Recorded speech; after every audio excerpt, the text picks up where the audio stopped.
విడు మొరటోడు అని వాళ్ళు వీళ్ళు ఎన్నెన్ని అన్న పసి పిల్లవాడు నవ్వాడు.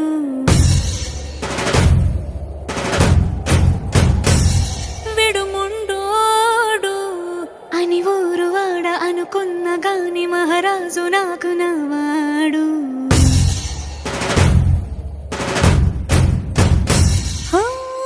మాట పెడుసైనా మనసులో వెన్న రాయిలా ఉన్నవాడిలోన దేవుడెవరికి తెలుసును నాకన్నా. సూసేకి అగ్గిరవ్వ మాదిరే ఉంటాడు.